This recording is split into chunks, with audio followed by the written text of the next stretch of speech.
2017 markaa shaqadan ay siiseen waxaad ilaahay weydiinayaa dhanka tacliinta waxaa kaloo weydiinaya haddana ammaanka maxaad ka qabatay dhanka tacliinta iskuullo badan oo wax laga qabtay ayaa jira kuwa mar horeba aan jirin waa jiraan sidii Buruburu Girls Secondary School, Shabshabay Boys Secondary School, Areza Girls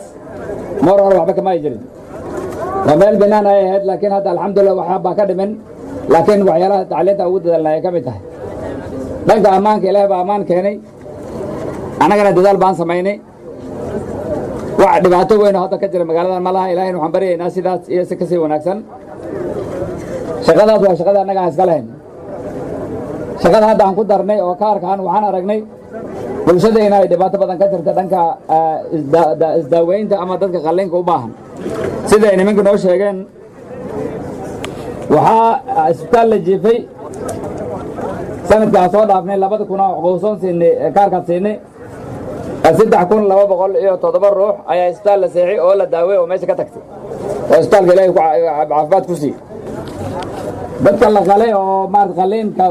major operation galay waxa way 98 taa waxay tusinaysaa in baahida loo baahan yahay kaarkan inuu dadka saacideynayo taa ay waxaan u garanay inaan kaarkan ku darna sanad kala hadina waxaan bilaabnay sanadka hore waxaan go'aansanay markaan fiirinay sidii loo isticmaalay inaan ku darno ilaahay ka cabsada marka caafimaadka ilaahay baa keena laakiin waxaad arkaysaa maamo waayeel leh wiil aan qaban gabar aan qaban wax u shaqeynaa lahayn oo kaarkan dartiis ilaahay caafimaad ku siiyay ayaa jirto oo aad u badan marka haddaan dhahna kaarkan marka macnihiisu muxuu yahay qofkii dhibaatan ayaa qofka bukoonka ayaa fahmi kara wuxuu yahay kaarka macnihiisu marka ilaahay hayda barakeeyo taa waxaan u yeelnay marka inay ka faa'iideystaan dadka masaakiinta kaarka mar 200 oo qoys ay ahayd 500 kale lagu daray waa 2500 oo qoys dadka ayada waxay gaaraan ilaa 20000 oo qoys ayaa kaarka ka faa'iideysanayso isbitaalka ku hadaan maxay adiga ilmahaada iyo xaaskaada ama xaaska iyo odaygada iyo gabdhaada ayaa ka faa'iideysanayaan kaarka ugu faa'iideysan doonta kaarkan ama wixii aan ku darnay waxaan ku bixinay lacagta CDF aan ku bixinay waa 15 milyan oo lacag shilin Kenya inta qoys oo ka faa'iideysanayna waxa waa 2500 oo qoys ayaa ka faa'iideysanay oo reminder ah شيفوفك إيه وديالك أيانا سوقري مركا إن شاء الله تعالى كارك أيان الله وشكرينينا وعن إذا قلت لها مركا ما دامت ذلك نحن سبي كورا هذا قوسك وقتك مركا لقارنا قاسان تدكات كارك نايستان كارك هم في إكسبان وقنا بشت تضبط سنة تصوصد هذه بشت تضبط لقارو نمكي كارك كاري كله وحويان إنا دمت هذا ويكون جرتا كارك إنا سيصعد هذه أو عفمات كذا الماضي أولاد هذا كويس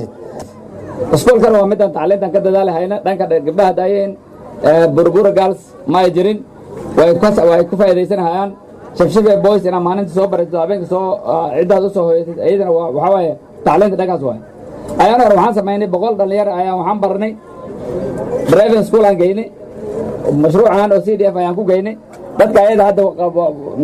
inay shaqo helaan ayaan rajaynaa intooda badan kuwa kalena waan ku sii dareynaa maxay qof kasta wixii aas gacantiisa ku baran kara ayaa la rabaa inuu sameeyo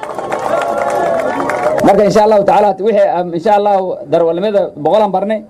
tarifkan hadana inaan ku darnay aan rajaynayna insha Allah oo si wadno marka taadna waa arinta dhalinyarta dhibaatada hadda taalo abaaraha ilaahay baa keenay ilaahay baa naga qaada laakiin barida ilaahay in ilaahay la bari ilaahay wuxuu leeyahay bari wixii taga barsan waan ku siinaya marka waxaan rabaa inaan ilaahay barino dhibaatada jiriyaalka badan inuu ilaahay naga qaado roobna ilaahay keenay ilaahay ka bariyayna